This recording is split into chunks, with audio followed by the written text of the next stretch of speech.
Haven't even read it yet. Yeah, I know. She does this to me every time. Oh,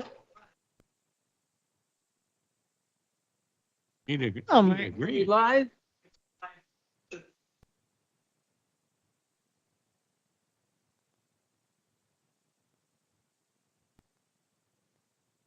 Welcome, Thursday.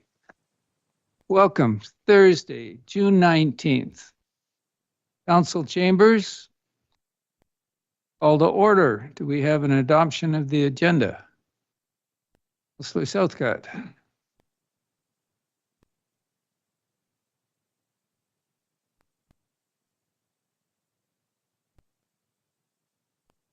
You don't have your mic, Counselor. He was expecting a verbal motion.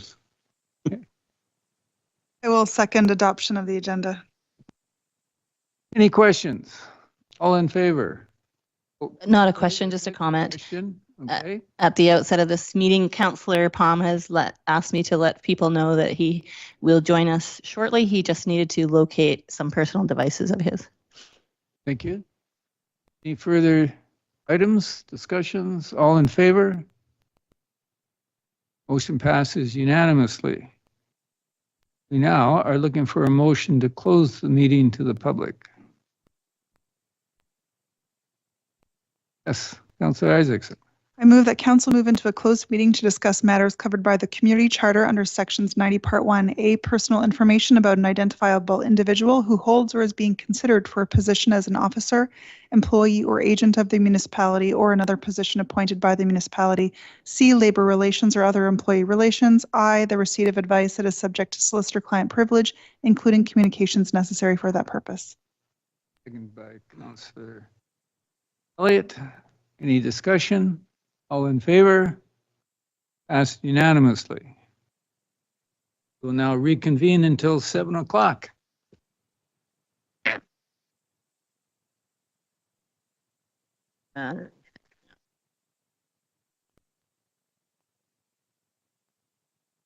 Probably do.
How are you? Good.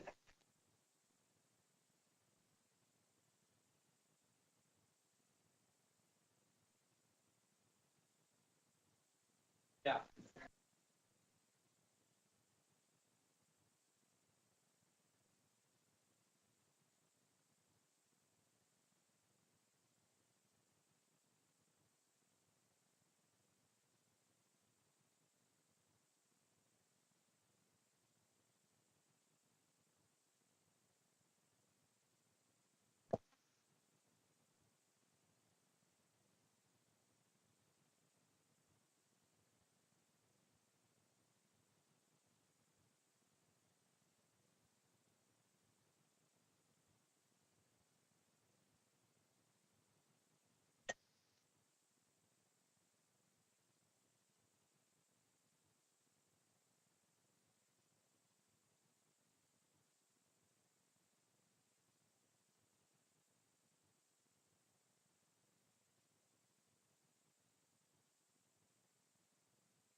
Leaves here again. And then.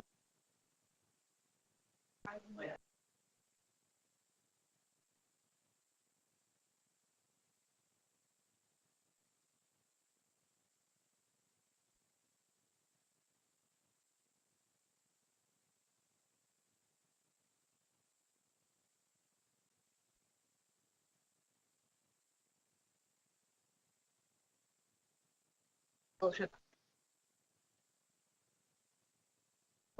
sorry.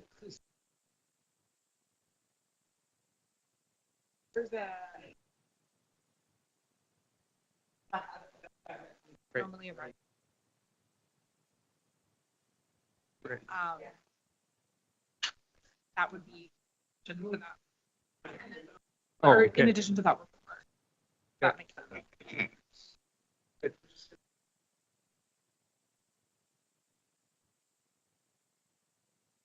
Oh, did I have your water? Yeah, absolutely.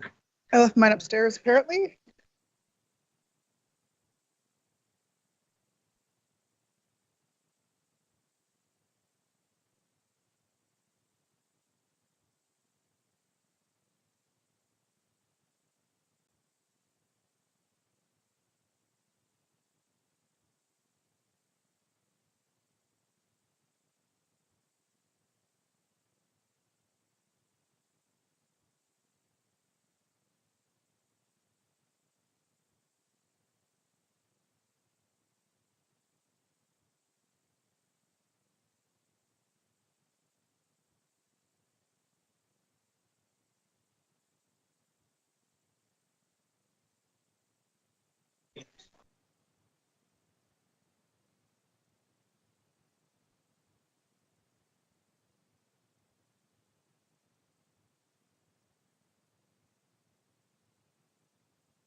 Slide that way.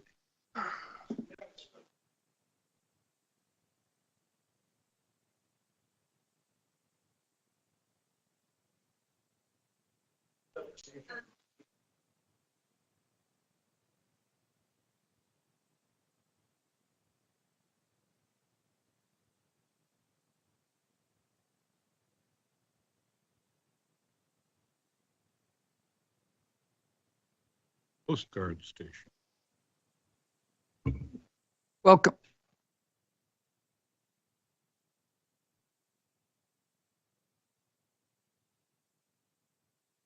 We're reconvening our Tuesday, June the 19th council meeting. And I'm going to start with territorial acknowledgement. We're holding this in the traditional territories of the Kalama Nation.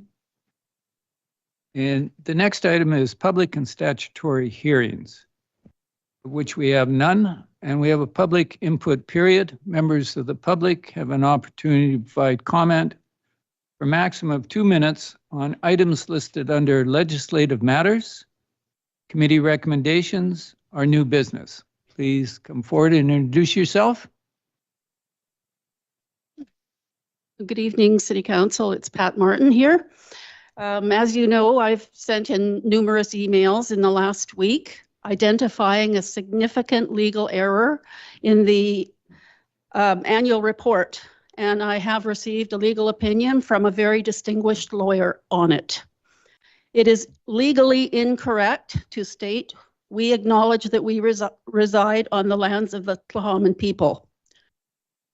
Fortunately, Council is now aware of this error that's been ongoing and can now correct it. My lawyer has identified appropriate language, and that would be on the ancestral lands or territory, language that does not indicate ownership. So I do have a question or two.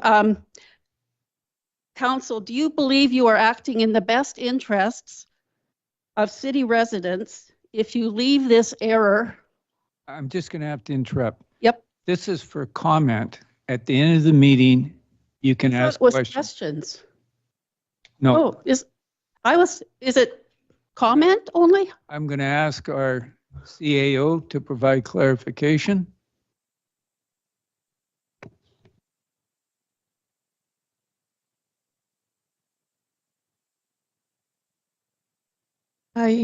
Mayor, I'll just speak for the CAO. It is public input period. So the members of the public can provide comment for a maximum of 2 minutes, and then question period is public clarification at the end of the meeting, as you stated. Okay. Sorry. Okay. So my comment is that you now are aware there's a significant error. No one's noticed it until now. It's important that this is corrected because you can't leave something that's not right in an official city report. And that is my comment. Thank you. Thank you. Anyone else?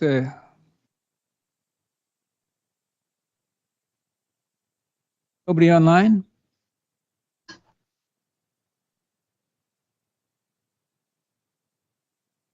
I'll now move to general matters. And the first one is a proclamation of Indigenous Survivors Day.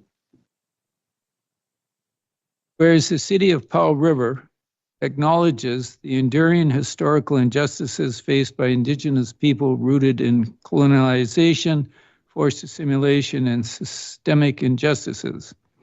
Whereas the designation of June 30th as Indigenous Survivor Day provides a significant opportunity to recognize and honor the resilience, strength, cultural heritage of Indigenous communities that have endured historical traumas, including the 60s scoop, the Millennium scoop, birth altars, and the enduring legacy of residential schools. Whereas the city of Powell River can aim to create a crucial platform for healing, education, and dialogue by designating June 30th as Indigenous Survivors Day and raising awareness about the unique struggles faced by Indigenous people, emphasizing the need for understanding and support. Whereas this observation serves as a solemn reminder of the ongoing challenges confronted by Indigenous people and communities in the city of Powell River. And whereas, through the implementation of Indigenous Survivors Day on June 30th, 2025, the city of Powell River reaffirms its dedication to honoring Indigenous survivors, promoting healing, and actively contributing to the construction of a more equitable and inclusive city for all. Therefore, I, Mayor Ron Wasno, proclaim June 30th, 2025 as Indigenous Survivors Day in the city of Powell River. Next, 8.2, we have a delegation. Annie Wise, come forward, please.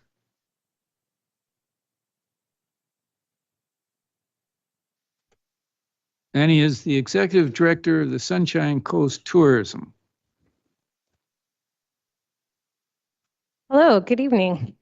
Thanks for having me today, and thanks for the introduction. Before I begin, I would like to acknowledge that I'm joining you on the traditional territory of the Ta'amin Nation, and that the work that we do as an organization also includes the territories of the Klahoose, Hamalthko, Shishel, and Squamish Nations.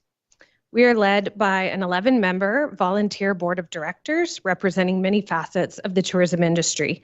With me today is our board member, Gary Schilling of the Cathet Film Society, and we have many others from Powell River and the Cathet area, including Christine Holman from Terracentric Coastal Adventures, Alicia Adam from the Marine Inn, Jack Barr from the Beach Gardens Resort and Town Center Hotel, and Nevada McCarthy from 32 Lakes Cafe, just to name a few. As your regional destination marketing organization, I'm here to share a few highlights from our 2024 annual report and reflect on the measurable value that we deliver on behalf of Powell River.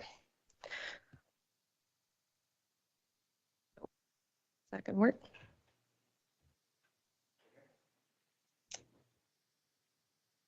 Oh, you might have to scroll it, maybe. Sorry. There we go. Thank you. Tourism isn't just about visitors. It's a powerful economic driver that touches nearly every part of our local economy, from restaurants and shops to transportation, the arts, and outdoor recreation.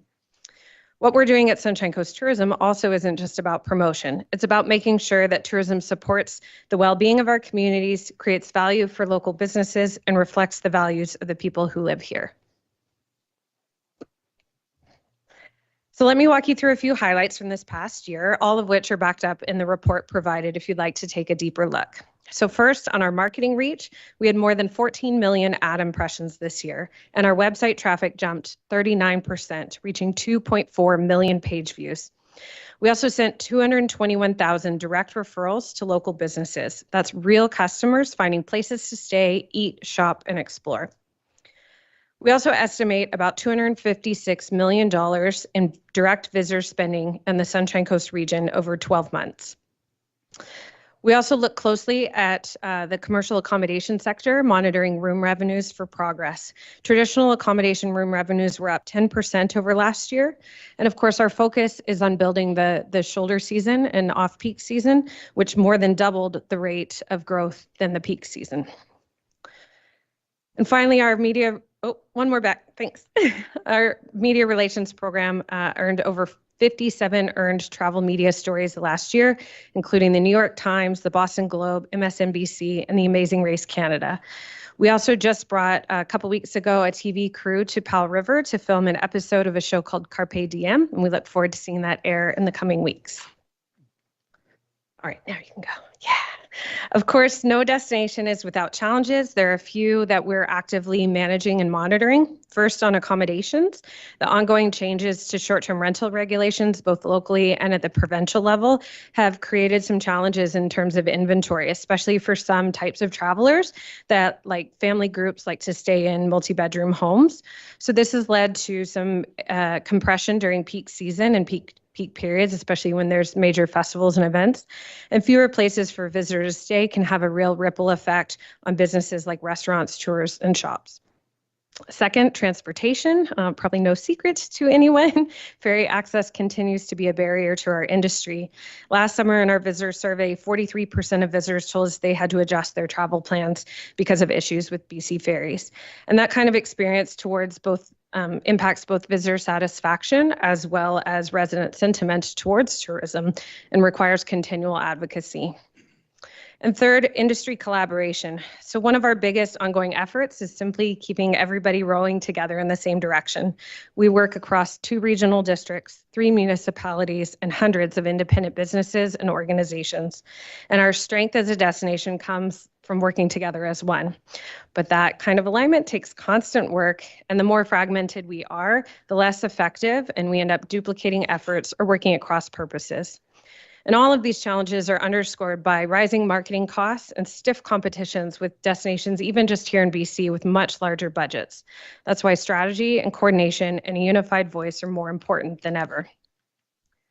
So looking ahead, our focus is on keeping the momentum going and making sure that tourism continues to deliver value year-round and not just in the summer months. So we'll be rolling out key parts of our new 5-year strategic plan, which includes growing sectors like small meetings, retreats, and corporate travel, looking more at sport tourism and film production and opportunities for us to influence and bring new business in those areas, all of which are a great fit for our communities and help diversify the visitor economy just from leisure travel. We'll also continue to invest in further data and research programs so we can better understand who's visiting, how and why and when, and how we can serve them better. And that includes insights that we'll share with you, our partners, and local governments to support informed decision-making. We'll keep delivering training and workshops for the tourism industry and businesses and helping them adapt to market trends, improve their digital presence, and respond to evolving visitor expectations. So everything we're going to do in the coming year ties back to these same goals, supporting local business, easing seasonal strain, and building a strong and sustainable tourism economy that represents the values of the communities that we represent.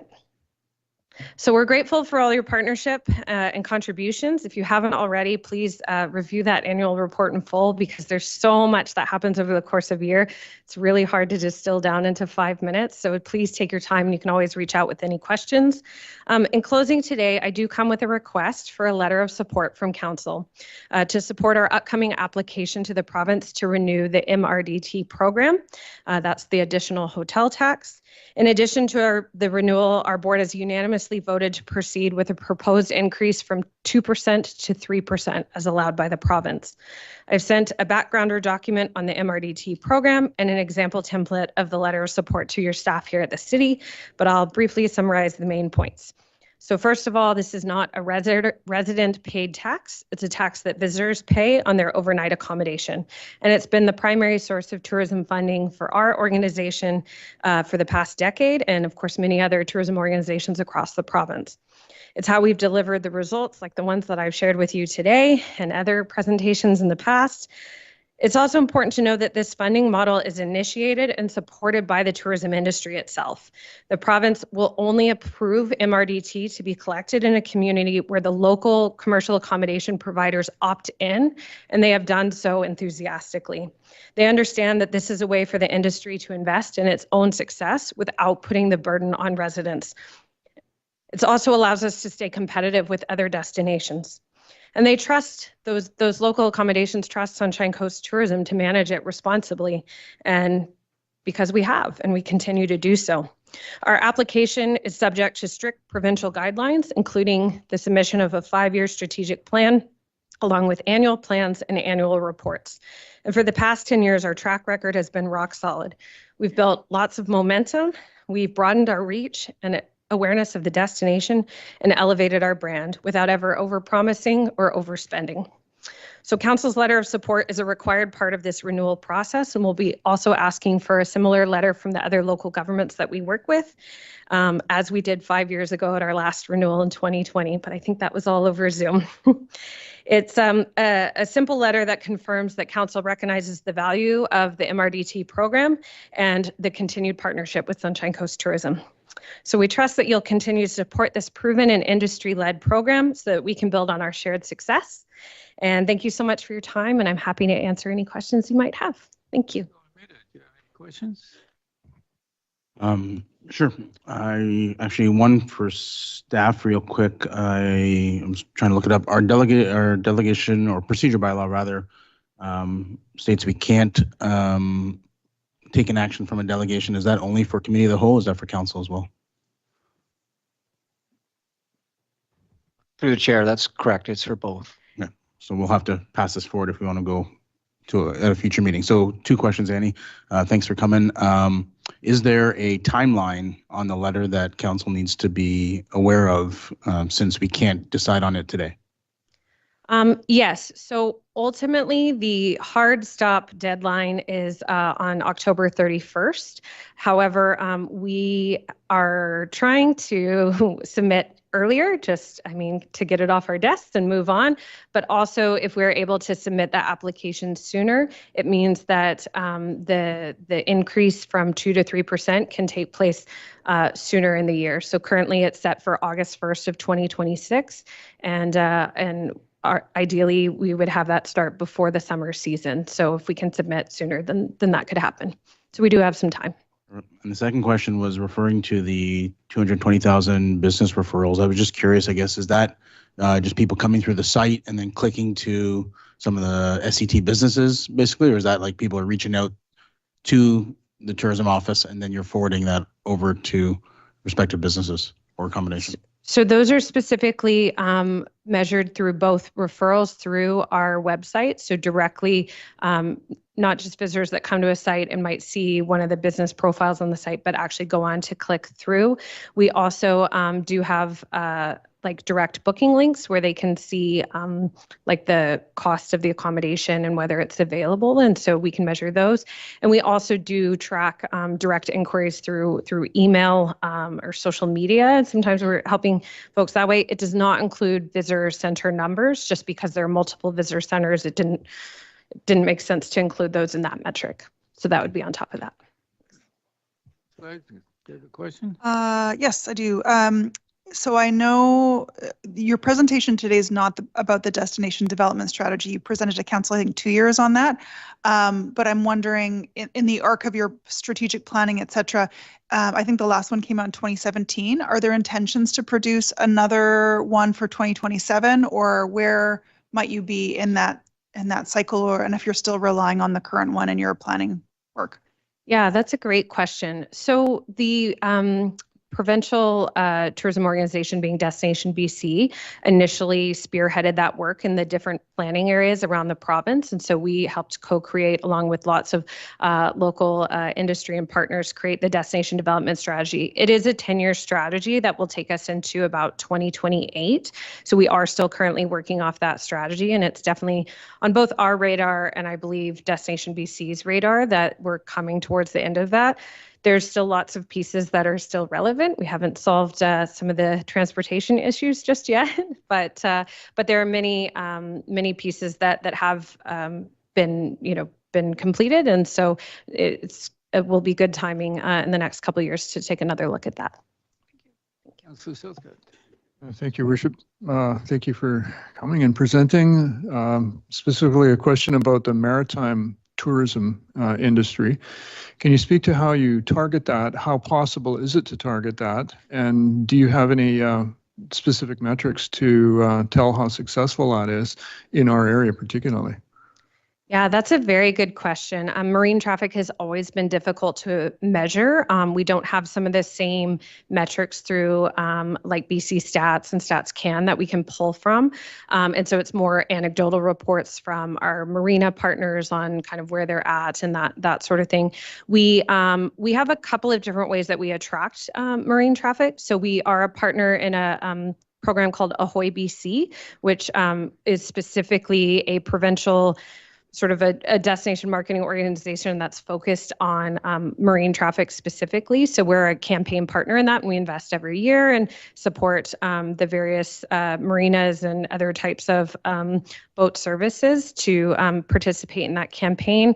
We also usually take out a handful of both sort of traditional advertising and digital advertising in some key outlets. The Boaters Blue Pages would be a good example that kind of a every year program that we invest in, and some other opportunities in Washington State in particular, as that's a very lucrative market for bringing boaters. But it is very difficult to measure. So it's something we're working on. And certainly we have, anecdotal reporting from those partners, but not more comprehensive overview. Thank you. Thanks. Yeah.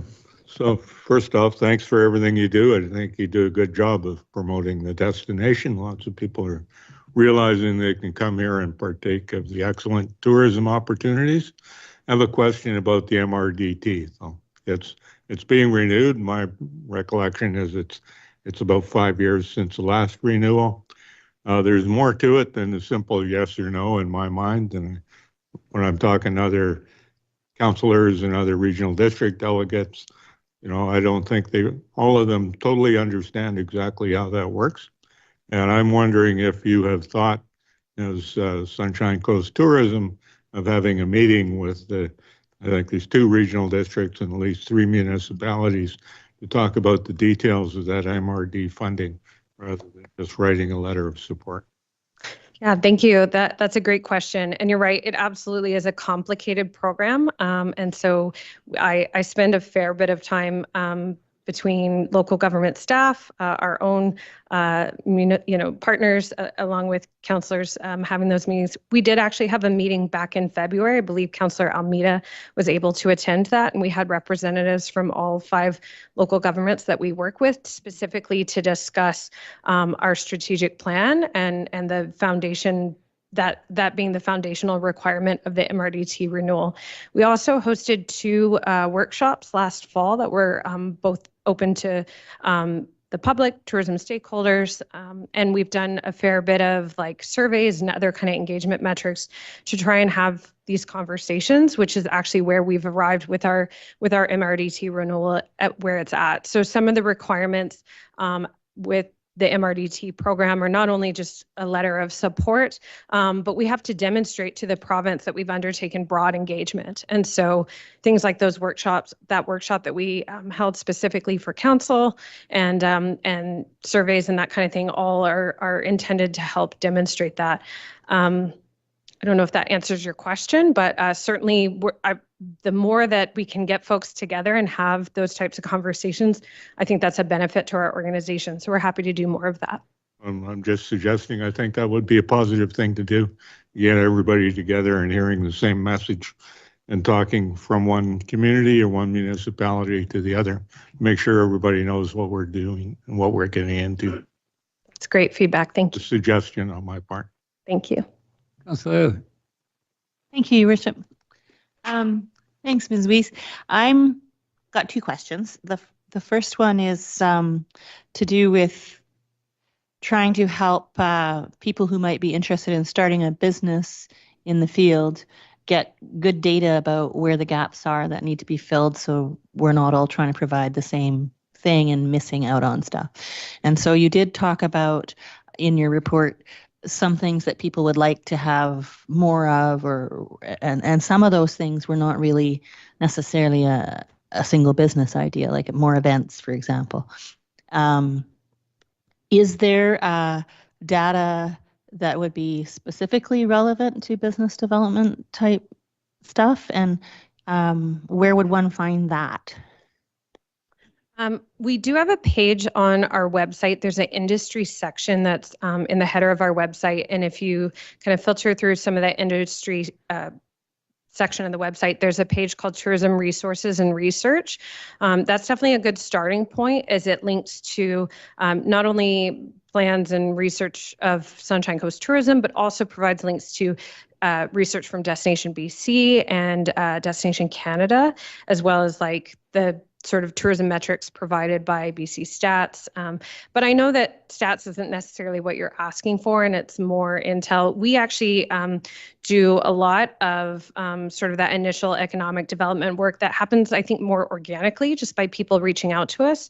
We also sometimes take referrals from community futures and other organizations that we have relationships with that say, hey, I've got somebody that's interested in this, but I thought you might know more. And so we have a nice kind of soft handoff between some of the different different organizations that have their hands in economic development. But I do think that that could be maybe catalyzed more cohesively, if that's a good way to put it, and so that there's more dedicated resources. And that was definitely an area that was identified in our strategic planning, that businesses are looking for more support and more details on business planning, both for new businesses or even existing businesses, and how they can adapt to current conditions. So I think there's some work to be done there. Thank you. My second question has to do with MRDTs too. You're looking to increase the rate from 2% to 3% for visitors. Part of that is going to come back to our community for supporting housing. Which is it proportional? And can you explain a little bit about the part that comes back and how that increase might help with that as well? Yeah, absolutely. That's a great question. So the portion of the MRDT that is remitted by what the province calls online accommodation platforms. So we're talking Airbnb and VRBO primarily, although I think there are a few smaller ones, but we're talking primarily short-term rental operators. That portion of MRDT that is collected is allowed to be spent on affordable housing.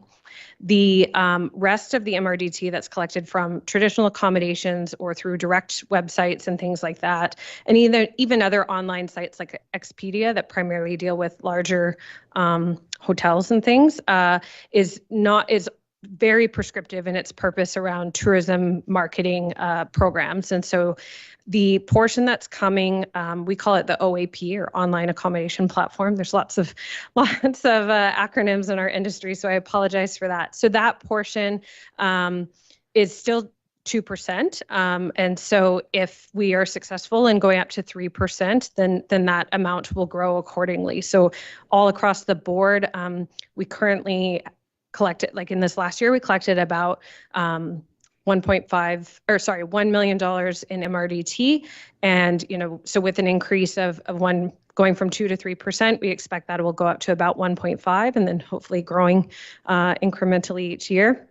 And so the share of that has typically been around 20 to 25%. That's the affordable housing share. Of course, the numbers change depending on how many short-term rentals there are, how often they're operating, what their revenues look like. So, a more expensive place is going to collect more MRDT than a less expensive place. So all of these things, it's constantly changing, but that's been about this share so far. So we expect that it could grow in the neighborhood of, from the affordable housing share from about 220,000 to about 325, 350. That's roughly $125,000 if you're looking, $125,000. Yeah. Thanks. Councillor Palm.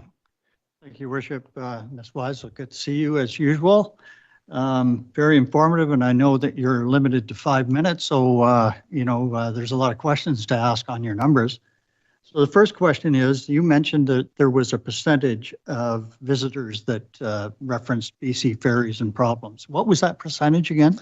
It was, let me get you the exact number, 43% of visitors. And so we did conducted a survey. So this is a direct survey from to visitors, and they report, 43% reported that they had to adjust their travel plans due to issues with BC ferries. That's probably fairly accurate based on my travels to the Lower Mainland. I'm always seem to be missing a ferry or two, the way there or the way back. So would you do us a favor? And that is, because of our ferry advisory local committee, BC Ferry staff are not meeting here locally any longer. So you have to be a real advocate for our community to express to BC Ferries and the government that they need to do everything in their power to make sure that the services they say they're providing are being provided. So we're counting on you in our corner to help the businesses that are highly taxed in this neck of the woods to spur those numbers and get those tourism dollars coming to our community. We're counting on you. So secondly, the 10% of hotel revenues you referenced, do we have a number in what that brought in for 23 and 24? So the total accommodation room revenues across both commercial like hotels as well as short-term rentals was 50.2 million last year. The short-term rental portion of that declined by 7%, whereas the traditional hotel sector increased by 10%. So the net year-over-year increase was in the neighborhood of 3%. So the previous year it was around 48 million and some change. And so that's the increase. But the traditional accommodation side, I don't have the exact number in front of me, but 10% over what it was in 2023. You don't have a breakdown just for the Sunshine Coast. I do. I just don't have the hard number in front of me right at this moment. No problem. I can ballpark it, but I can get you the hard number in an email just after this.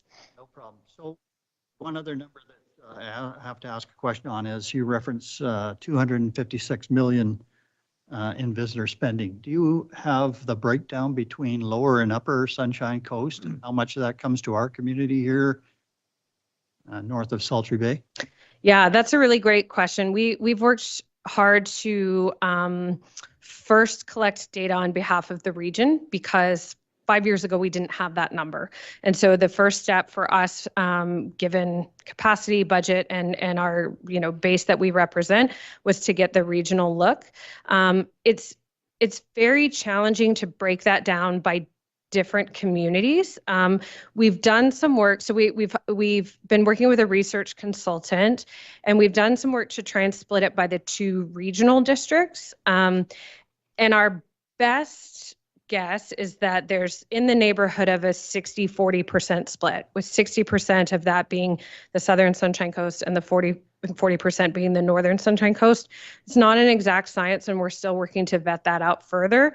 But that's what we can tell. The Southern Sunshine Coast typically receives a few more visitors, but they don't necessarily stay as long. And so in a lot of cases, because Powell River is farther to get to, we notice that the length of stay is longer. So it helps weigh it out a little more closely. But we are trying to always work on drilling it down. We're excited to be working with Destination Canada on some new research called LASER, which sounds like really fancy, but it's like Lodging Aligned Spending Report. Anyway, told you, lots of acronyms. And that they actually have the ability to break it down by more specific communities. So we might have better data on that in the coming year. Thank you. That makes sense with the ferry situation that we're facing. So thank you. Thanks again. Thank you. Thank you very much for answering all of those great questions. Thank you so much. Sorry, Councillor Southcott would like to have one more great question. I did read your annual report, and it's very readable. It's a great document for people to read. And what I noticed was the Wellness Travel BC. That seems to be something new. I know for a long time there's a certain sector, I'm not sure how big it is, I think it is fairly big. I think it's bigger than I think it is in this community that considers this community to be kind of a healing center. I know the mayor a couple of years ago was working to promote like forest bathing or something. I can't remember what it was. But that's the kind of thing that goes on here and does attract people. And can you speak a little bit to that? I think there's a lot of things that are healing that are going on in this community. And the film festival is definitely, what Gary represents is definitely part of it. Can you speak to that a little bit more? Because this really seems to be pretty new in your presentation anyway. Yeah, so the Wellness Travel BC is a specific program that we're a new partner of, that's a new program. But Wellness Travel as a experience that we've been promoting has been going back at least to my time with the organization, which was in 2013. So we've been very actively involved in that for a long time. We have lots of partners. There are tour operators offering forest bathing experiences.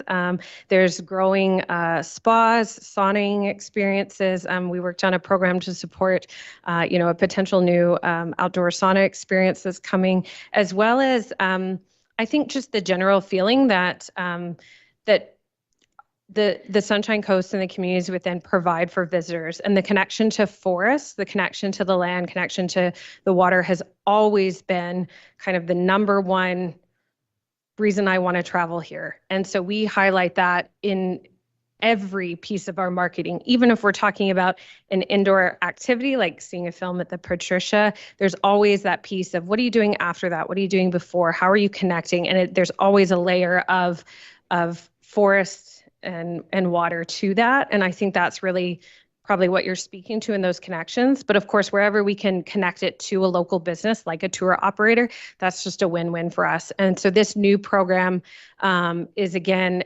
helping cement British Columbia's position as a wellness travel destination. And so we want to make sure that our region is elevated within that. Thank you. Councilor Almeida. Thank you, Mayor. I'll make a motion, and if anyone wants to make an amendment, then we can do that as well. But I'll move that staff put the topic of the MRDT letter on the July council meeting agenda. Yes, through our CAO. If I could just respectfully state that that might be too soon, the July 3rd agenda. The next meeting will be August 19th, Committee of the Whole, and August 21st council meeting. I don't think we can get a staff report by the July 3rd meeting. Okay, then we'll change July to August in the motion, please. Seconded by, we have a seconder and then question. I have a seconder, but I have a question as well. Okay, we have a seconder. Okay, question. Question is, are there any timeline situation that be impacted by this later arrival of this work? If it comes in August, that doesn't impact it at all. If that meeting then it gets delayed again, then it could start impacting it. Thank you. We have a motion, seconded. Any further discussion? All in favor? Motion passed unanimously. Thank you very much. Thank you so very much. Next item, 8.3, we have a delegation, Foundry Cathet. Welcome.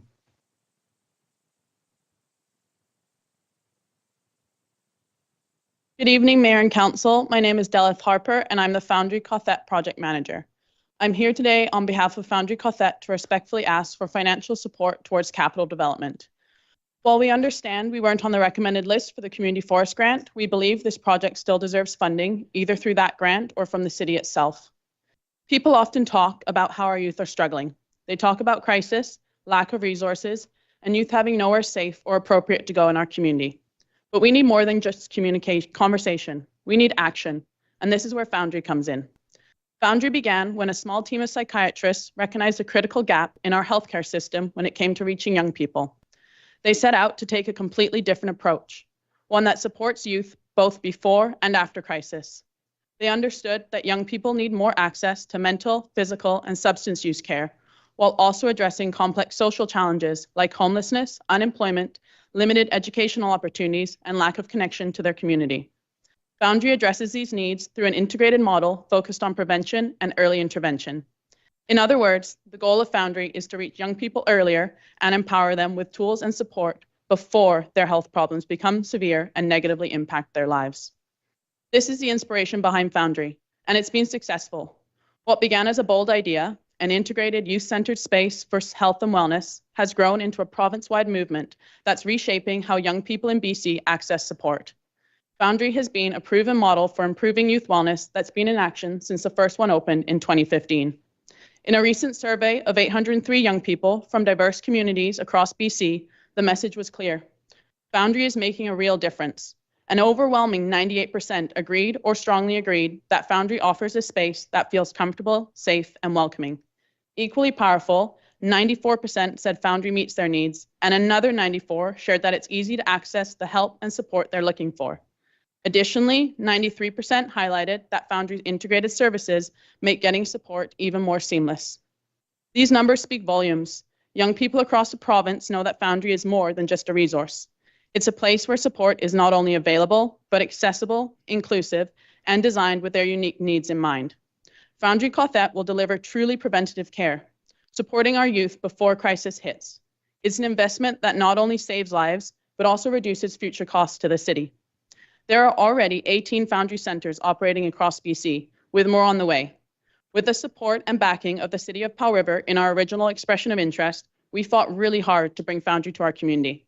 First applying back in 2019, and finally, in late 2023, we were granted the incredible opportunity to make it a reality.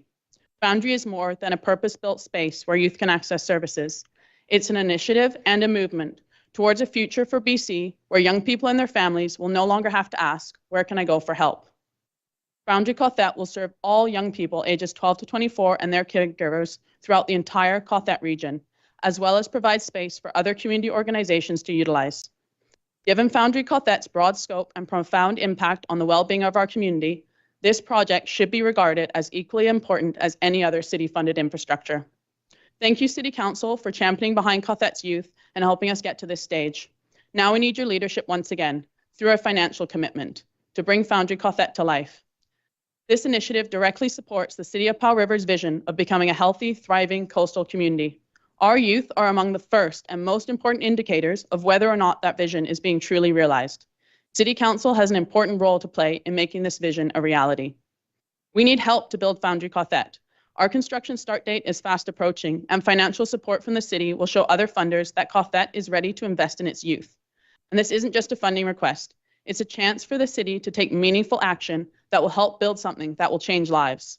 The youth of Cothette deserve to know that their well-being matters. And City Council has a powerful opportunity to lead by example and be among the first to champion this cause with tangible, lasting impact. Investing in the capital campaign for Foundry Cothette is a vital next step. It represents a safe, strategic, and sustainable investment for the city and our community. Ongoing annualized operational funding is already secured once the doors open. The funding provided will support long-term, reliable service delivery and ensure the highest standard of care for youth and families across the Cothette region. Our youth are our most valuable investment. Foundry Cothette deserves the same level of priority and funding as any other major public investment in our community. When we invest in our youth, we invest in the future of our entire community. Thank you. Councilor Meady, do you have a question? Not at the moment. No questions. Thank you for coming.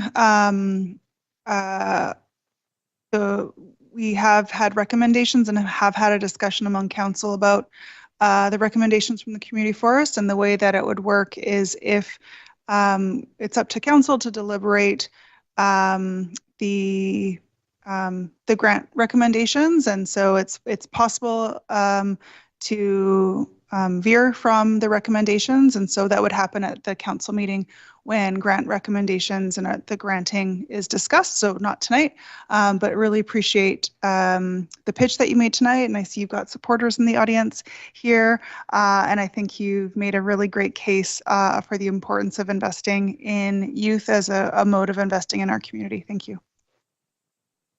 So, do you have a question? Thank you, Worship. Yeah, I do have a couple of questions.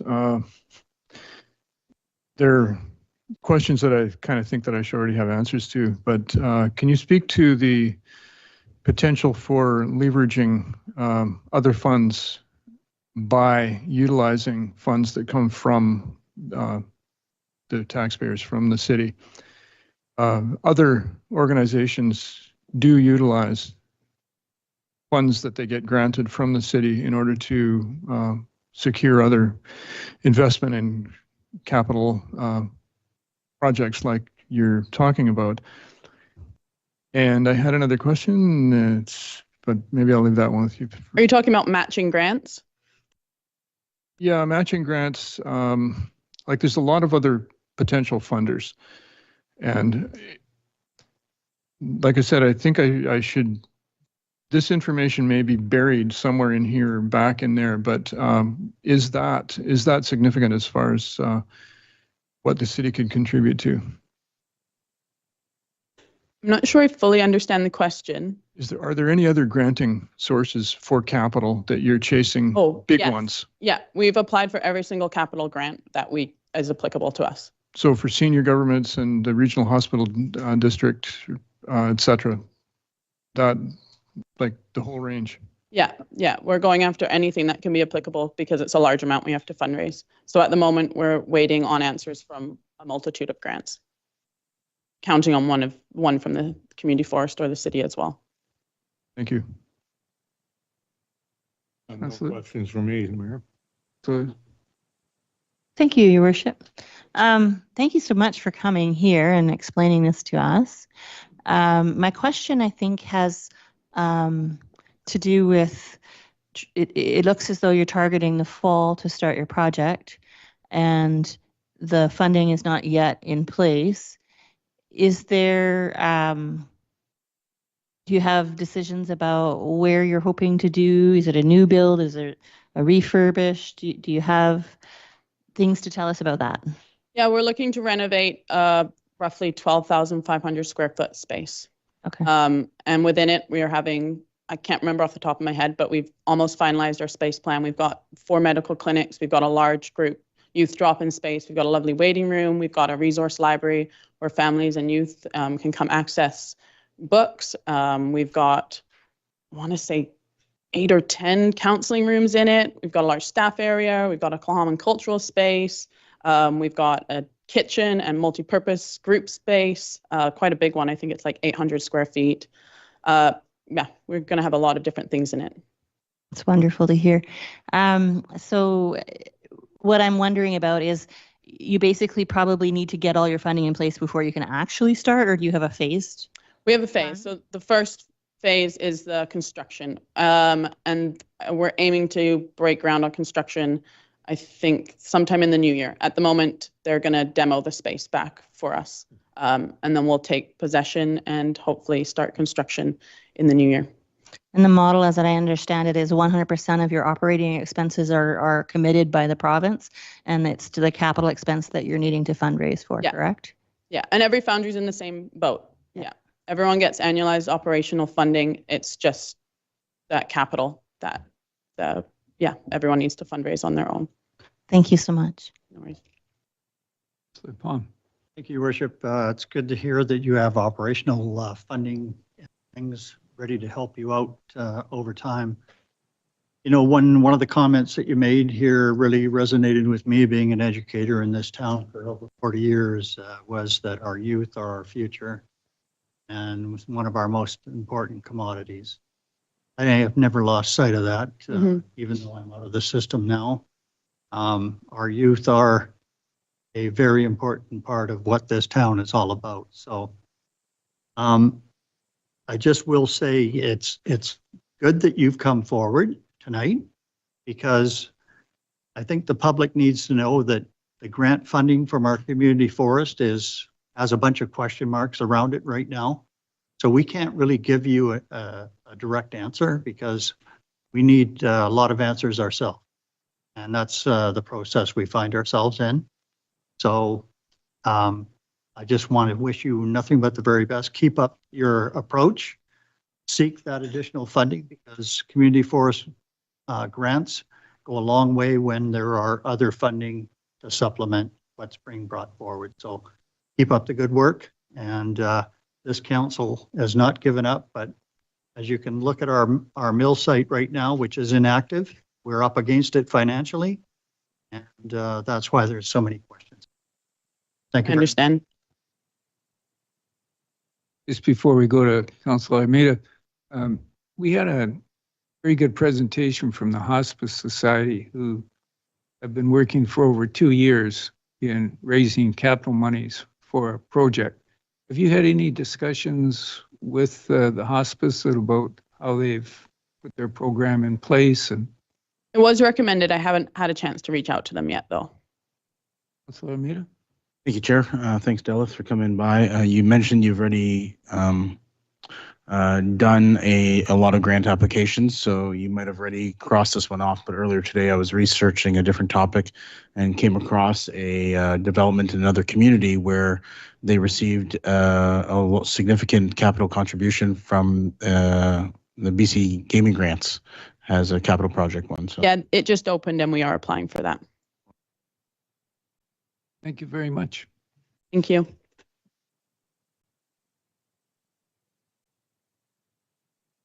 Now Now move to consent agenda, We adopt the consent agenda. seconded by Councillor Elliott. All in favor? Passed unanimously. We'll now move to legislative matters. 11.1 is the City of Powell River 2024 Annual Report. Deputy Corbett Office. Thank you, Your Worship. So Council, you have the annual report attached to your package. It has been available at City Hall and online for the past 2 weeks for public comment. The only suggestion we've received at this time, as you did hear earlier, is the request to change the wording in the value that's stated as that we acknowledge that we reside on the lands of the Tla'amin people. So just for background, it's been a value of the city since 2019. So with the annual report's purpose being to report on the active values of 2024, that's what's been put in the report, and so reflects those active value statements. So with that, approval of the report is required from yourself, from council, so you may do so as it's presented or as amended if you choose to make any changes, and probably easiest if you vote on any changes you'd like to make tonight. Thank you. Start with questions. Councillor Dout. I don't have a question. I was going to make the motion, Your Honor. Thank you. That council approves the City of Powell River 2024 Annual Report. Seconded by Councillor Isaacson. Any further discussion? Councillor Palm. Yes, Your Worship. I just want to clarify.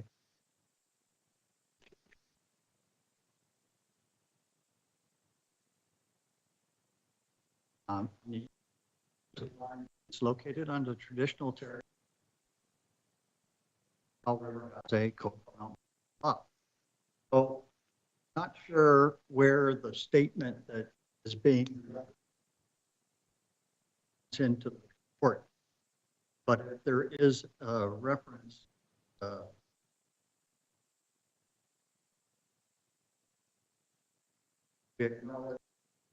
side that we reside on the land of the common report.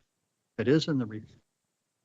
According to legal, maybe that should say the traditional territory. Just to clear patients. My question.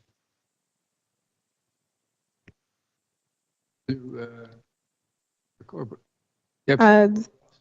Through the chair, Councillor Palm, the statement is on page 7 of the annual report under the vision, mission, and values. Should council wish to make the change, it's certainly up to you. It's been the same value since 2019 when council determined the vision and mission and values for the city, so term prior to yourselves. So it just hasn't been changed since then. We were just reporting on what the stated values have been. Thank you. Southcott. Thank you, Bishop. Also in the introduction, it says territories of the Tla'amin First Nation, which Tla'amin no longer refers to itself as First Nation. I believe the reference is Tla'amin Nation. The first is no longer applicable. So if we're going to make changes, then we should probably change that as well.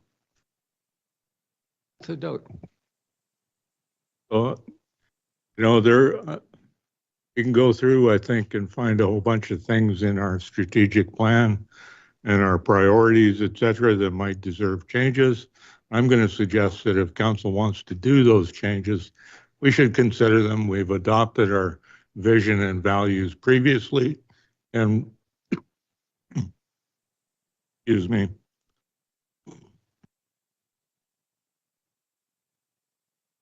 The next time that the vision and values come up for discussion, might be a good idea to talk about them all together where everybody can be prepared to do it.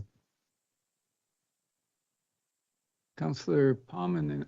Yes, Your Worship, I'll just follow up my Point of order, Councillor Palm's already spoken once and Councillor Elliott hasn't spoken Sorry. yet. Sorry, Your Worship.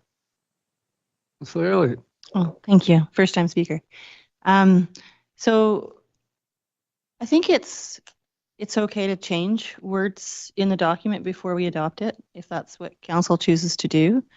I don't think there's anything wrong with saying the traditional lands of the common people. That's what we acknowledge all the time. Councillor Southcott's quite right. It isn't quite properly worded in other places in the document either. So that, I guess, would require a separate motion from the one that's on the table at the moment. And so process-wise, we could try to amend the current motion on the floor to indicate, and we'd like to make some revisions such as, and list them. Or we could pass the motion and acknowledge that there are some things that we would like to have corrected and made consistent for all future documents. So those are like different approaches to how we could address this issue, because this actual document for vision, mission, values doesn't just exist in this report, it exists in a lot of areas. And so I don't know the best way to be consistent across all documents and make this change to more than just this document. Councillor Meade. Thank you. In reference to Councillor Southcott's comment, in most of the document, it just says Tla'amin Nation. It's just page 2 that references the Tla'amin First Nation. So I'd like to move that we edit the page 2 reference to just say Tla'amin Nation and not Tla'amin First Nation. Okay, we have a motion on the floor. Doesn't sound like that's an amendment. Or if it is, if you could make an amended motion. I'm going to ask our Deputy Corporate Officer for instructions how we should proceed. Thank you, Your Worship. We can make it an amendment motion. So I'm just typing it up for you here, but it would be to approve the annual report as amended with the following edit, as you mentioned. Do you have a seconder? That is. Okay, just a second. We have to get a seconder before we can comment on the amendment. If there's a seconder. For discussion. So the point I wanted to make is that this is I believe, the first the general scene. This is state's draft 2020, then draft can be altered. I would suggest that we make a motion to send this back to staff to have a second look. We can make the changes. Okay. I'll speak to the amendment motion. And also referencing that this actually was on the agenda 2 weeks ago, so this is not the first time it's been to the public. There's a 2-week comment period, and now it's come back to council after that 2-week comment period. I would say generally prefer to, because the introduction is not part of the corporate values, etc., and it's just a part of text, comfortable changing, taking out the word first. To be even more technical, it's the Tla'amin peoples. The Tla'amin Nation is specifically the government, not the people. But I also worry about going down a wordsmithing path here and feel like, as Councillor Doubt said, if we want to have robust discussion about changes to the way that we talk about our values, making sure that there's a public conversation around that rather than in the context of the report here today. So I'm kind of two minds. I feel like the nitpicky nature of this is I think probably doing a disservice with our intention of honoring Tla'amin territory in the document. And so I could, yeah, I'm of two minds on this topic. Thank you. Okay, an amended motion. Further discussion, We just hear the amended motion. please.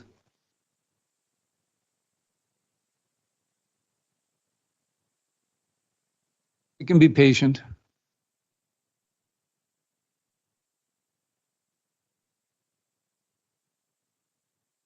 Through the chair, while we're waiting for that to happen. Oh, we got it here.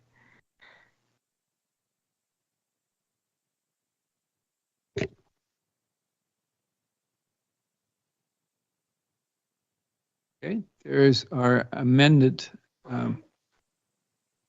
All in favor of the. Okay.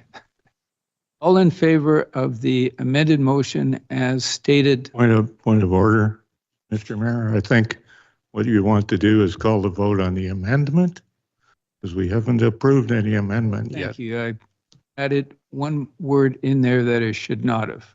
Thank you. The calling the vote on the amendment to the motion. All in favor? Opposed? Okay, the motion passes.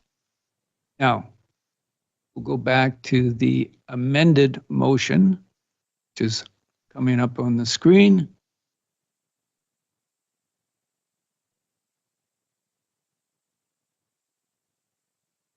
Everybody comfortable that they see the amended motion?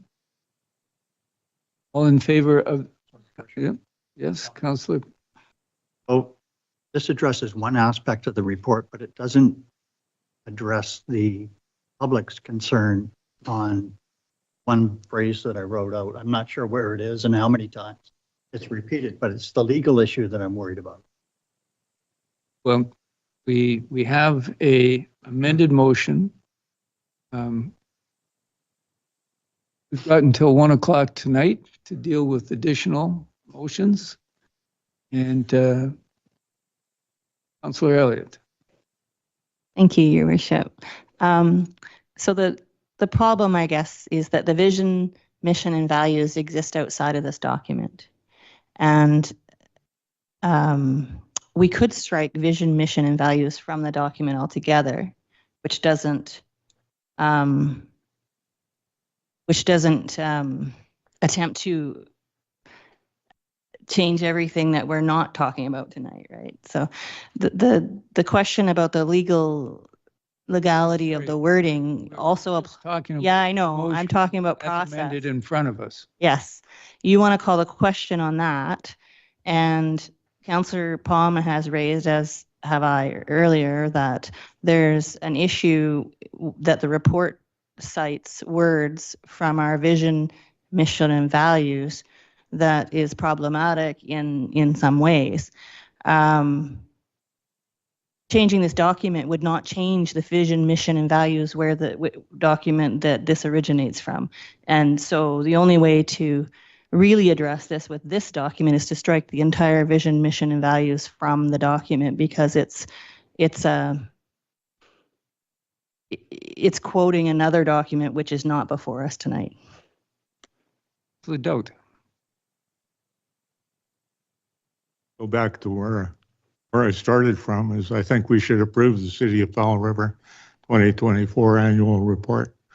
It's amended. I don't see any sense or requirement to amend it by removing the word first, but that's fine with me. I'll vote to pass it because that's what matters. I see no evidence to suggest that a couple of words in the vision and value statement makes any legal claim to anybody for anything from the city. Doesn't change the ownership of city property, doesn't change treaty negotiations. All it does is remove a couple of words from our own document. And I think if we want to adjust the document to better reflect the detail of what we think is right, we should do that in a meeting held to do that when we talk about our vision and values next time, which could be any time. We've last 6 months or a year, we've talked about doing that 2 or 3 different times. Okay, we have a motion which has been amended. I'm going to call all in favor of the motion on the floor. Opposed? The motion as amended passes. Thank you. I'd like to make the motion that Councillor Elliott referred to and see where it goes. That is to eliminate the document that we previously came up with that is included in the report. Just strike it from the document, annual report. I think that's a simple way to handle this. Just give our Deputy Corporate Officer a moment to put that on the screen. If Point of order, Chair. We've already adopted the report. We just passed that motion, and so to change it, something that we've already adopted is out of order, I believe. I'm going to ask our Corporate Officer to provide comment.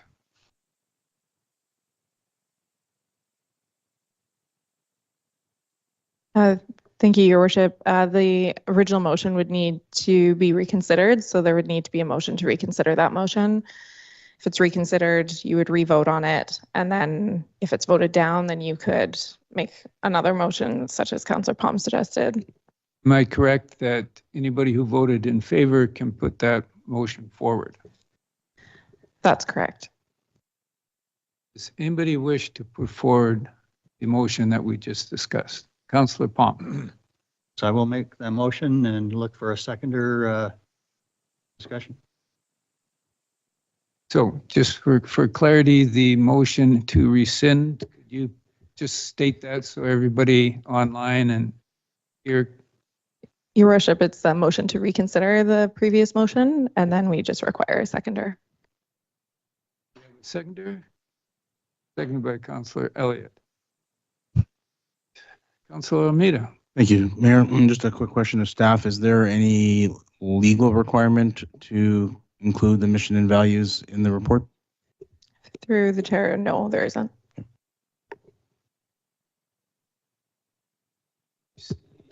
On the floor, all in favor? Opposed? The motion is defeated. Okay. Now move to 11.2, which is Development Permit 406 Coast Guard Station Expansion. Good evening, Mayor and Council. Thank you for having me. I have a report here before you. Hopefully you can see the screen. Yes, I can see that you can see it. On the screen, you can see the subject property that we're referring to here for this development permit application is what we might know as the former barge terminal, but also 4315 Marine Avenue. And I'm here tonight to present a development permit application related to the proposed expansion of the Canadian Coast Guard's Powell River Search and Rescue Station. On the screen, you can see what is Appendix C from the report, just a bit of the ortho imagery. And you can see the existing search and rescue station on the barge terminal site.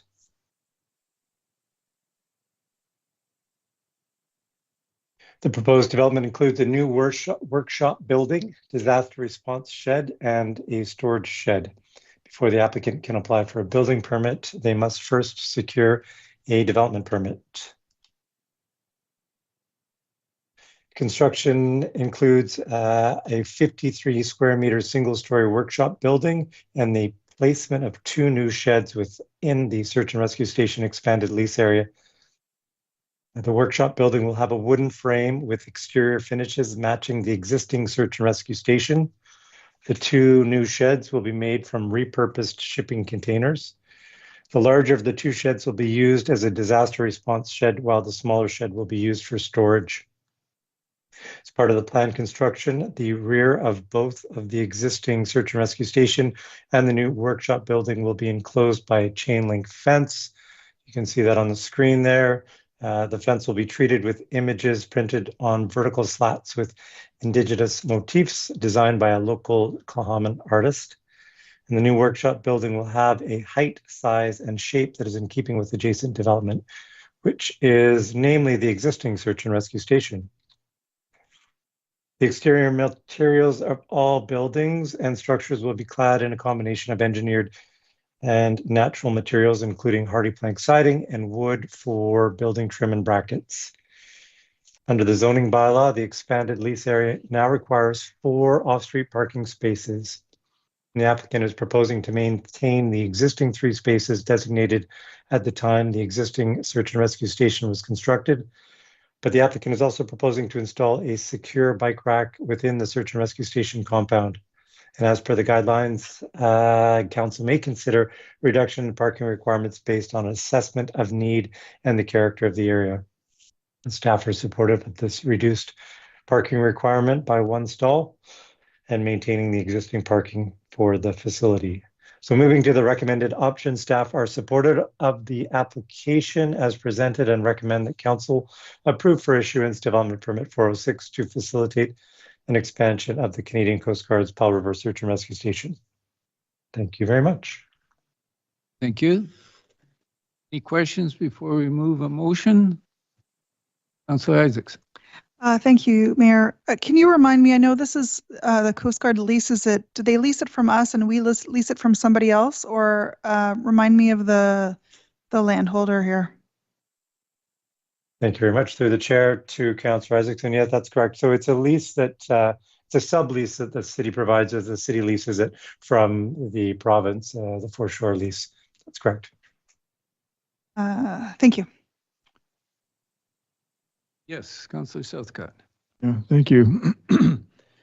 Looking at the plan for the changes, what I'm seeing is that the access to the area to the, I guess it would be the southwest of the leased area for the Coast Guard's leased area would still be accessible to the public.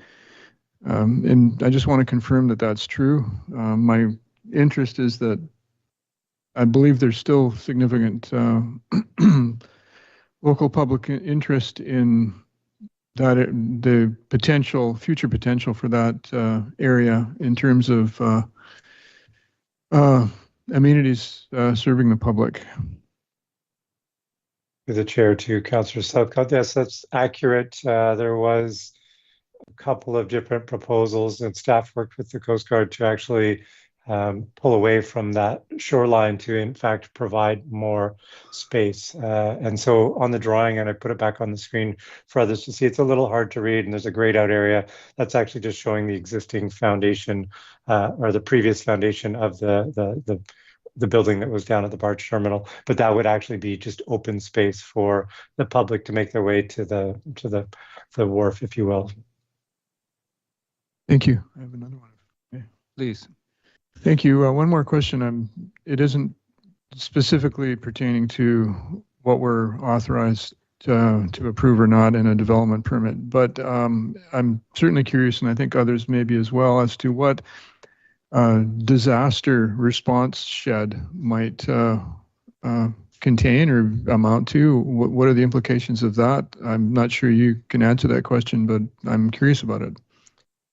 Through the chair to Councillor Southcott. Well, I can't answer what's inside it, but I can speak to the fact that this was a facility or a unit that already existed, and I think it was in existence on the city's parking lot in and around the former wastewater treatment facility. Oh. So there was it was located there, and this is just kind of moving it closer to their existing facility.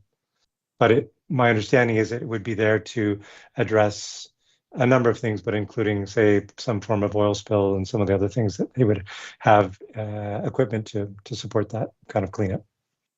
Thank you. I see no more questions. I'm going to move that council approve for issuance development permit 406 to facilitate an expansion of the Canadian Coast Guard's Powell River Search and Rescue Station through the construction of a new workshop building and the placement of 2 new sheds with an expanded lease area for the Canadian Coast Guard at 4315 Marine Avenue, legally described as Block A, District Block 5988 and 7940, Group 1, New Westminster Land District, Plan 5TU 1883. seconded by Councillor Armida. Any further discussion before I call the motion? All in favor? Motion passes unanimously. Thank you. We now again have the proposed bylaw 2776, 2025, the revenue anticipated boring, which is done every year. Councillor Armida.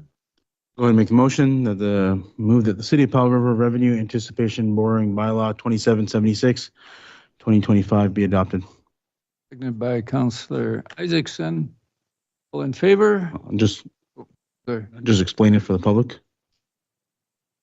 Just as a quick reference, it's done every year, and it's just as we get close to tax season, just making sure that should the city not have enough funds to keep operations going until the tax bills come in, it just protects us for that. In all the years that we've done it, our CFO shares with us that the city has never had to take advantage of this, but just to cover our bases. In favor? Motion passes unanimously. I'll move to 13 committee recommendations. 13.1 is the Harbor User Advisory Committee recommendation. Good pomp. First of all, I want to thank my hardworking committee of harbor users for coming forward and putting this survey together. And I want to thank staff for vetting this and making some minor tweaks to it and make it into a presentable format. And the idea is to get this out through email and paper copy. So I would just, Your Worship, like to call upon the individual on my committee that has been instrumental in bringing this forward and doing a lot of the work, and that's Mr. Jim Parsons, who used to be the wharfinger of our harbors at one period of time. He is the vice chair of our committee. And I think he's got just a couple of comments that he would like to make. Thank you. Well, on behalf of the committee, thanks for letting us have a voice on this. So, Just if you could speak, yeah. yeah, on behalf of the committee, I'd like to thank you folks for giving us a bit of a voice here. I believe the purpose of our efforts will be to collect the data from our customer base. We have about 400, maybe 425 home port vessels in the community, commercial fishermen, the search and rescue vessels, pleasure craft, water taxis, tugboats, etc. So we'll put that out to the home port vessels, see what we're doing right, what we might be able to improve on, and yeah, it's part of the not necessarily our mandate, but on our cover letter on our committee is to work to coordinate feedback between the city council and the users and staff. So I think this will go a long way towards it. The question, I don't know if you've seen the paper copy of it, but it's, you know, you got your highly agreeable, somewhat agreeable, and disagree, you know, scoring format on all the questions that we've got in there.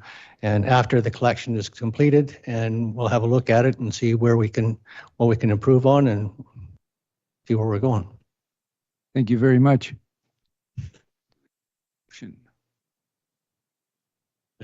Question.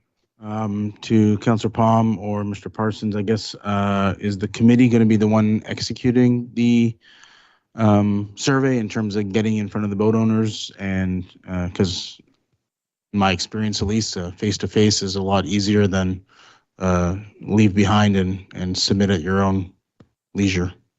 So I was just curious how the survey is going to get distributed. And I believe staff will be distributing and collecting the data, and we'll review the data. I think that's our intention.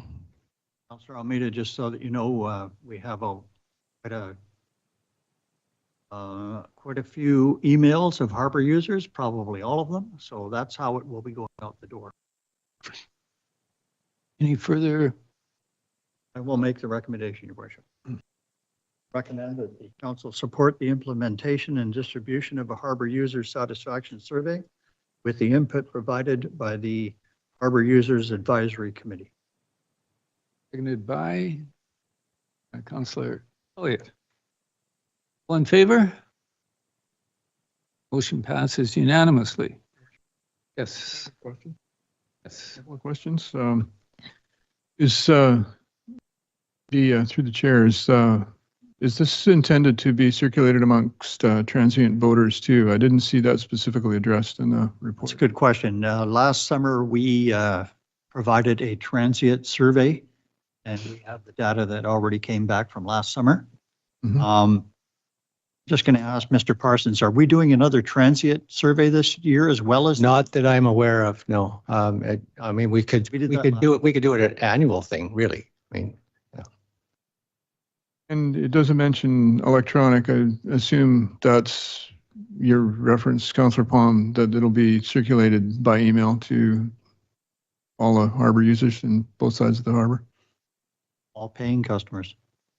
Okay, so this is not going to be the QR code suggestion that came up yet. Okay, thank you. Thank you very much. okay, thank you. Now move to new business, rise and report. So on behalf, excuse me. On behalf of council, I'm happy to announce the appointment of Sundance Topham as the City of Powell River's new Chief Administrative Officer effective July 7th. Sundance brings significant experience in local government, having served as CAO in Cumberland and Wales, most recently as interim CAO for the District of Lanceville. He also holds diplomas in local government management and communication. We're confident that his leadership will support both council and staff in advancing the city's goals. We're pleased to welcome Sundance and his family as they make Powell River their new home. And I would like to add that I thought it was very impressive that the time that he required to take this new position from the time it was offered was about a month, which some of you would know from similar situations often takes 3 or 4 months. So on that note, I would like to acknowledge that our acting CAO, Mark Brown, has done an excellent job, which I'm sure he will continue to do until Sundance Topham comes here. But I just wanted to acknowledge that at this meeting. Finally, we get to public clarification.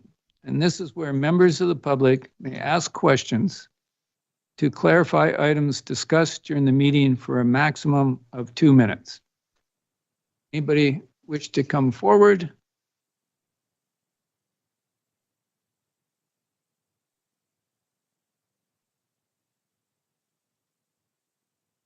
John Brownsell. I have a question on the Visitors Bureau. Visitors Bureau, I believe the city put in $100,000 plus into operating expenses last year. It's, Okay. So I turn around and it's now become. Bit of order, Mr. Mayor. Okay, I'm going to ask our CAO to provide advice as to whether or not this issue is consistent with the requirements for a public clarification. Thank you, Your Worship. The public clarification is intended for members of the public to ask questions or clarify items discussed during the meeting, for a maximum of 2 minutes. So it had to be discussed during this meeting. So given that unless I was asleep, I'm not aware that this was discussed during our meeting, will not be able to accommodate your question. Your Worship, I believe that he was speaking about the delegation Annie Weiss of the Sunshine Coast Tourism. No. And that's his intention, and that's what I understood it to be. Sorry, just a second. I'm going to ask our CAO if that was the nature of the question asked. Is that consistent with our protocol?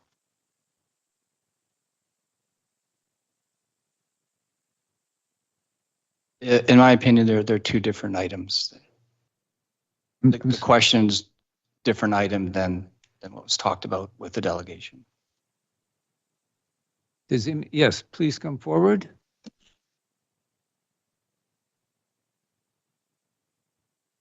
A member of my family wrote a letter to the mayor and the council. Just introduce yourself, please. Oh, my name is Lorraine Hanson.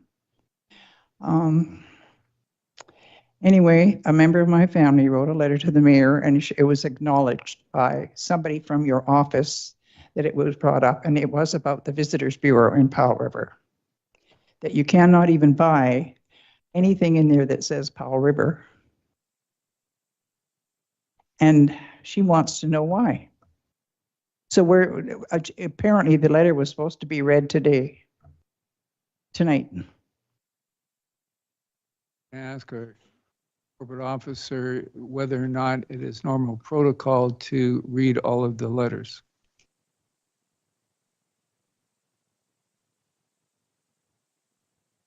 Your worship, we don't typically read correspondence at council meetings unless requested by a member of council. Most of the correspondence we receive is posted on the website every week in correspondence packages, which will be happening tomorrow. I don't know of anyone who was told that a letter would be read today. Thank you. Couldn't hear what you said, but I just wanted you to know that I was expecting the letter to be read tonight. It's not normal protocol was the answer that you read these letters. She got an email saying it would be. Thank you.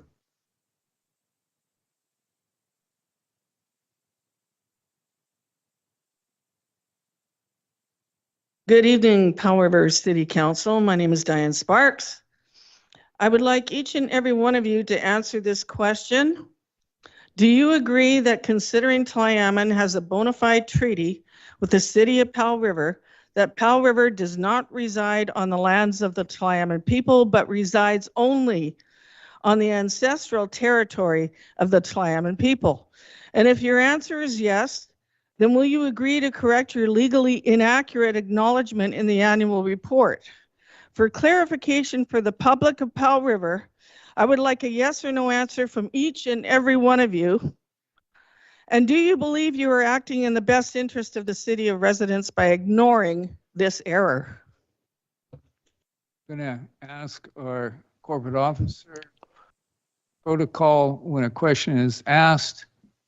What is the normal procedure? Your worship, it's up to yourself and council what you would like to answer. Thank you. Would anybody on council address the question raised? Councilor Armida. The answer is no. Wow, really? Councilor Southcott. Thank you, Your Worship. I've seen this happen many times where language gets confused. The quotation in our annual report for 2024 refers to the strategic plan that preceded this council, actually. But because we didn't change it, it still is in effect. We didn't change that particular piece of language. As Councillor Doubt suggested, to do this appropriately, and Councillor Elliott as well, we need to actually address the piece of the document that the language came out of. So that is still something that can be done, and these documents are amended regularly, and I expect that any subsequent strategic plan will have language that's more consistent with what you want to see. However, will that happen though? Make the point. The point is that, again, language gets confused because it's, and in this case, it's because of a reference to an existing plan, a reference, not actually original language in the annual report. That's why we counseled with a legal professional with regards to this aspect because it could set a precedent. It needs to be fixed. It's not correct. It's not legally correct. And it should be corrected. And I don't know what motion you guys just passed tonight, but it sounds like you're just throwing it under the bus again and not listening to the public. And I think legally, this needs to be addressed properly and the right terminology needs to be in the document. Like get it right or get it wrong. But right now it's wrong.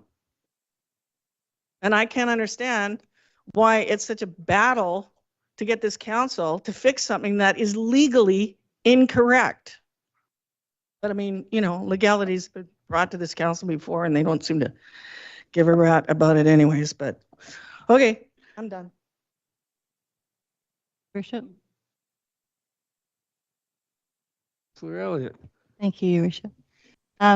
So I mentioned during deliberations of the motion that the wording you're speaking of is in a different document, not and is quoted from that different document. So one of the remedies could be to strike it altogether, but you can't really.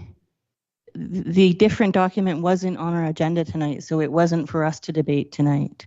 And one way to address it in the document we had tonight could have been to strike the entire thing from that document because it was simply referencing another document. That other document needs to be addressed separately from this one. And so procedurally wise, that one wasn't on our agenda tonight. Okay. Welcome. Yes, Pat Martin again. Just want to say how disappointed I am again in this council. Anyway, I guess everything's been said about the incorrect clause. I agree with Diane that it's like a legal document from the city going out to the public. It should have the wording corrected. I'm very disappointed that you are not taking this seriously, but you do have a tendency to do that. And yes, anyway, so I want to go on to something else that's really been bothering me, and it's also about the tourist center. And I would like to ask Councillor Almeida, who I have asked several times now by letter. Point of order, Chair. Yeah. The Tourist Information Center wasn't on the agenda tonight. It's run by a different organization than Sunshine Coast Tourism. Thank you. But don't they trade money back and forth somehow? Doesn't the Cathette, Russell Brewer can answer that right now. Does the Cathette Tourism Society? Sorry, we got to follow normal procedures here. So I'm going to ask our CAO whether or not Councillor Isaacson's comment is consistent with our policy and that this question is consistent with. You're correct, Your Worship. The subject matter this evening was about the Board of the Sunshine Coast Tourism and primarily the hotel room tax. So I have a question then. When will the City Council have it on the agenda so that we can discuss what happened regarding the Tourist Visitor Center? This is not the name change. This is changing the name of the Visitor Center. So you cannot use your procedure bylaw to stop this. You're asking a question that was not subject to this agenda for this council meeting. So it's a question that cannot be answered. Well, the procedure bylaw stifles us here, there, and everywhere. And again, I'm disgusted in this council. This council will not let people speak. And yes, Mayor Wasnow, what did you vote when we were discussing the amendment or the amendments? I didn't see you put up your hand either way. What did you vote? I'm going to ask our CAO whether or not this is a.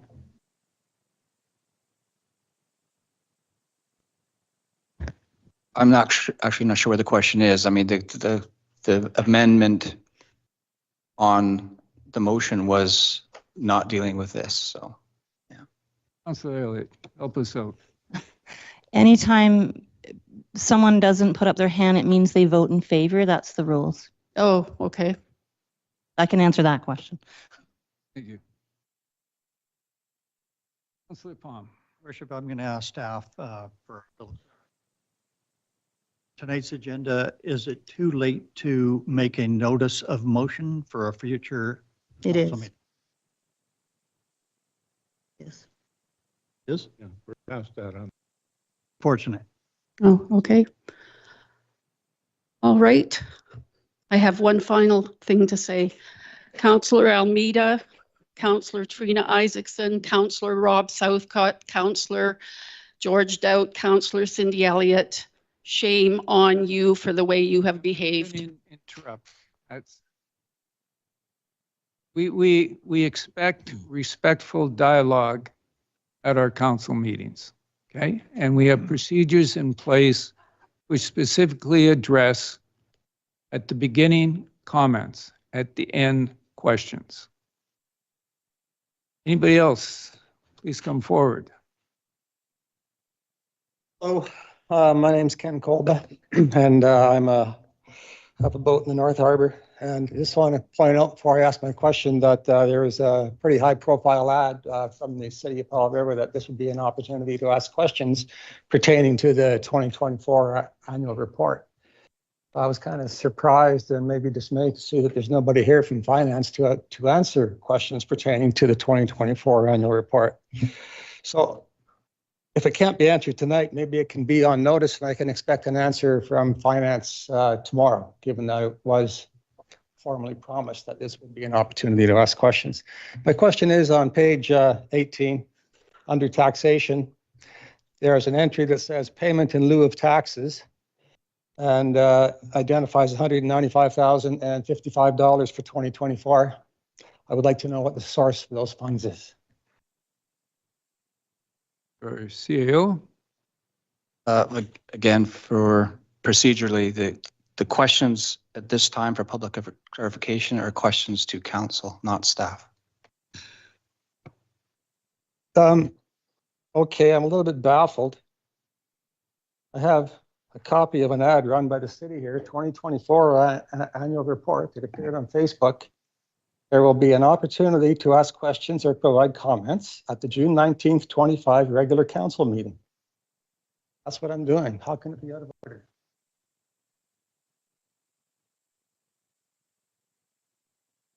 I guess that was earlier in the agenda, so, and council's, covered that item already. So. What page was it on? Did council then announce an open session for questions when the annual report was discussion? I mean, there's obviously something, but it can be easily fixed by giving me an answer to it. Councillor Doubt. Yeah, I may be jumping off a ledge. I shouldn't jump off here, but if I recall correctly, where it says there's a payment in lieu of taxes, that would normally be like from somebody like the federal or provincial government who don't pay taxes and make that payment instead. I believe that's not the case. Those are called grants in lieu of taxes. And grants in lieu of taxes did used to appear in the city's annual reports. I think senior governments, there's other financial arrangements, so they no longer appear as grants in lieu of taxes. But the item payment in lieu of taxes first appeared in a city annual report. And it's there again in 2024. So again, a simple question. This is something that could have easily been explained in the notes, but isn't. So I'm just asking a simple question. I don't know what the problem would be. Councillor Isaacson, you have an answer? I don't have an answer, but the remedy is to email staff for clarification because we do not have all the answers here for you today. Councillor Palm. I'd take it, Your Worship, through the chair, I'd take it one step further and ask for Mr. Kolba to meet with our acting CAO tomorrow for a little discussion and hopefully get an answer. I can't answer that. it's payment in lieu of tax is a new terminology. So it's the same as you stated. Used to be called grants in lieu of taxes. It's now referred to as payment in lieu of taxes. With respect, I am 99% sure that's not the case. I also know that the term payment in lieu of taxes has been used in reference to excess harbor revenues being flowed into city general revenues. That's my my interest in it, and I think again should be a simple matter. What's the difficulty with getting an answer?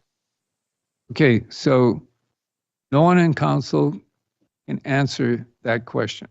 But we have asked our CAO to provide an answer to you, and Councillor Isaacson has suggested if you provide an email or some way that they can get that information to you. That would be great. Thank you. Thank you. Anybody in the audience? Mr. Galinsky.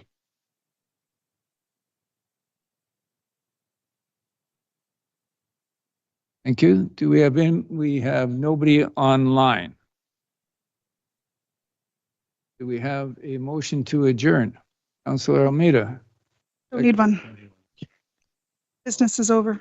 All in favor? Done. I think that passed. Don't need a vote. You don't need to No, vote. we have to Business stay. is done, so you can just call adjournment. Attention. You have power to adjourn us without